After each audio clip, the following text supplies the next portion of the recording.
Welcome back for part 2 of episode 3, The Many Faces of Nepal. I'm Scott McLennan.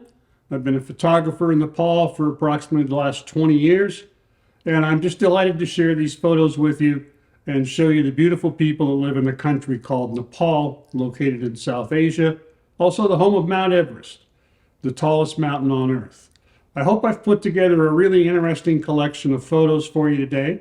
Many of them were taken in a part of Nepal called the Dotting District, and I think it gives you a really well-rounded look at the many diversities and ethnicities that exist in Nepal. I hope you're going to enjoy it, and of course, as always, I hope you're going to like it, share it with your friends, and do all the other things that you're supposed to do on social media to make these things popular. I appreciate you watching. Let's take a look at the photos. I'll talk to you afterwards. I got a few tips for you photographers that I'll add at the end of the photos. Thank you so much. Well, let's start off with one of my favorite pictures. I call this picture Joy. I met this woman at a medical camp we were doing in a village called Kumari. Somebody had said something to her, and I don't know what because I don't speak the local language. But whatever was said to her bemused her so much that she gave us this lovely smile that to me just looks like pure joy.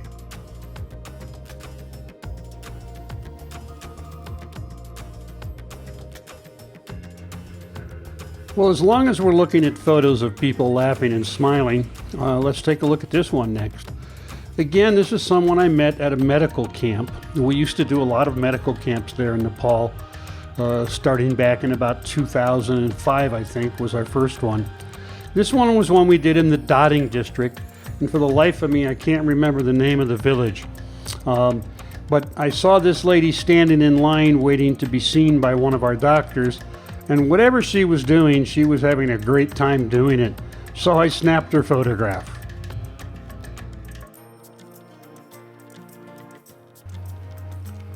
Here's another photo from the same medical camp in the Dotting District as the previous one, although this was taken in a different village. And I was just struck by how happy this woman was. You know, Nepali people just have some of the greatest smiles you've ever seen, and they just light up their whole face.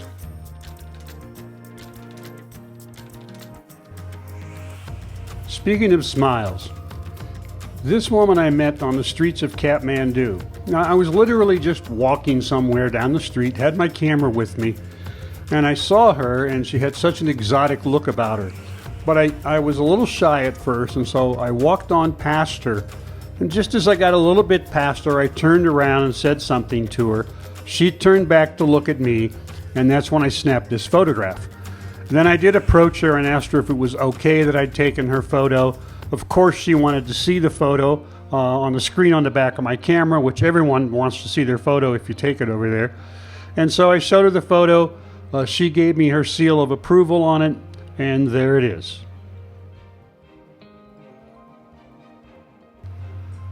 Well, this young girl is the daughter of a friend. In fact, that's her mom on the right-hand side in the background. And she works at Women's Foundation, which if you're not familiar with the Women's Foundation of Nepal, you should Google that, check them out. Wonderful organization. Renu Sharma, a good friend, is in charge of that organization. On the left-hand side in this photo in the background is my daughter. But what struck me about the picture of the girl was I just loved the caption on her shirt. I feel today me being specially handsome. Isn't that wonderful? Well, if you want to get photos like this of people in their more traditional costumes, these days you pretty much have to go out and visit one of the villages. You just won't find people like this around any of the cities, or you'll rarely find them. This woman is from Kumari village in the Nawalkot district, and again I met her on one of our many medical camps that we did around Nepal starting in 2005.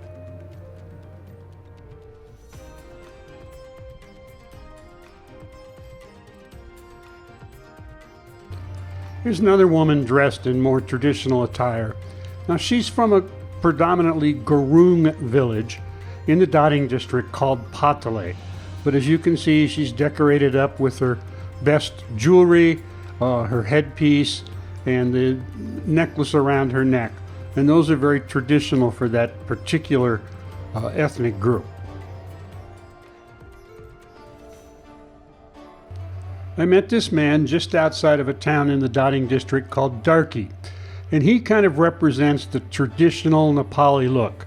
He's got his hat on, which is called a topi, and it's really common to see men with some kind of a vest on. Now, he has a knitted sweater vest, but most men will wear some kind of shirt with a vest over the top of it and a topi.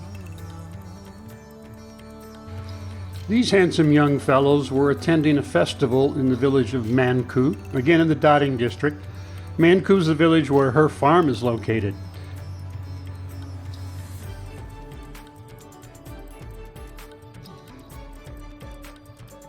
Well, next up I've got two photos back to back.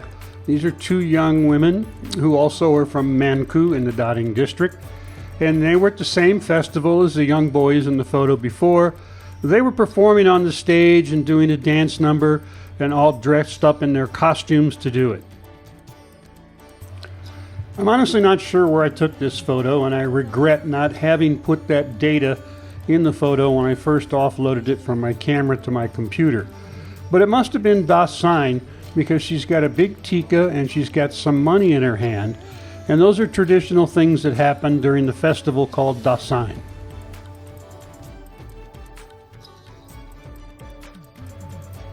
This is a photo of a good friend that I took at her wedding. Weddings are a huge thing in South Asia, and you'll find that if you watch Bollywood movies very much, it's hard to see a Bollywood movie where there isn't a wedding take place somewhere during the movie.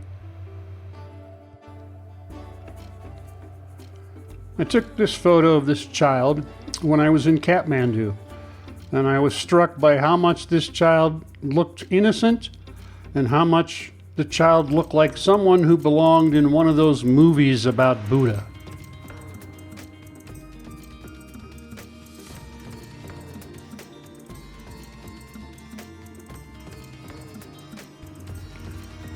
Well, here's another photo from Manku in the Dotting district, the same village where her farm is located. And again, you can see here's a man dressed in very traditional clothing. He's got his topi, a shirt, and some kind of vest on.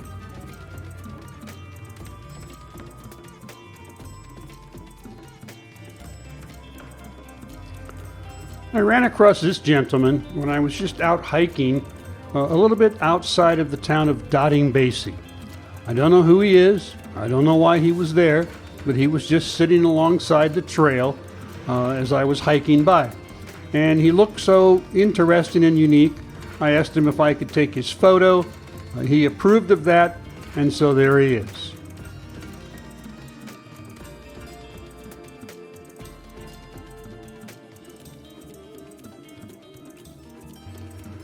There have been so many times that I wished I had a better command of the Nepali language. Unfortunately, I'm only able to speak a few words. I perhaps understand a little more than I can speak, but not much.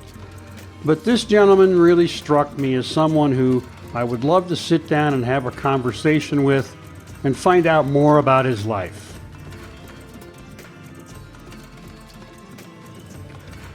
Do you know someone with piercing eyes? They stare at you as if they're looking into your very soul. Well, that's exactly how I felt when I ran across this young girl and took her photograph.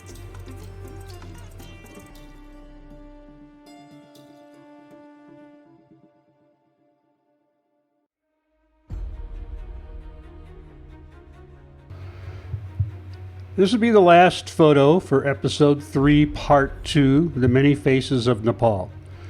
I took this gentleman's photograph in a place called Bhaktapur, which is a fascinating, well-preserved old city that if you're in Nepal, you must go visit Bhaktapur. It's simply put that on your must-do list. I just felt that he had such a unique face, I had to get his photograph. He had a little vending stall there in Bhaktapur where he was selling handicrafts. Well, that's it for episode 3, part 2, called The Many Faces of Nepal. But I hope you'll subscribe to this channel and keep track of things because I've got a lot more material coming up. We still have to visit rural villages, go to some temples, some national parks, and go riding on some elephants. For those of you who want to photograph in Nepal, especially if you want to photograph people in Nepal, let me give you just a quick couple of tips. There are some rules about photographing in Nepal. There's not very many and they're not too harsh.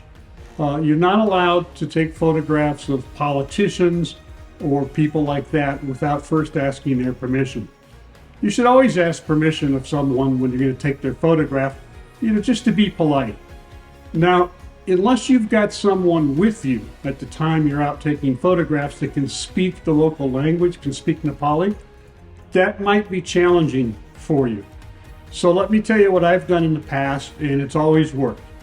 If I see someone whose photo I want to take, I point to the camera, I point at them, and I do kind of a question gesture like that. If it's okay to take their photo, they're going to give me a little head bobble. They're going to go kind of like this to tell me that's okay.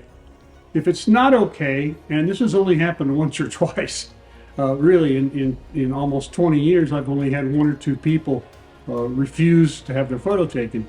But normally they're just going to put a hand up or make some similar stopping gesture to indicate no, they don't want their photo taken.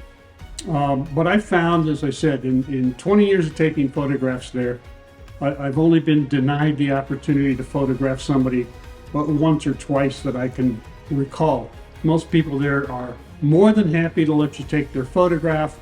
They'll give you, as I said, they'll give you this little head bobble routine that means, yes, you can take my photograph. They're always going to want to see the photo, however, on the back of your camera after you're done taking it. They like that. They really enjoy it, so don't forget to be a good, polite photographer. Ask permission, and then when you've taken the photograph, show them their photograph. Okay, well, that's it. We're going to move on. Next time up, like I say, we'll be looking maybe at Chitwan National Park or perhaps some temples, some rural scenes. I'm not sure yet what the next episode is going to be, but I hope you'll stay tuned for it. You'll subscribe to the channel, you hit the bell icon, and share this with other people. Maybe you know other people who are thinking about going to Nepal, and I hope these videos that I'm making with the photos will help encourage them to go visit the country and give them a better sense of what life is like there. So thank you again. Namaste. Have a great day.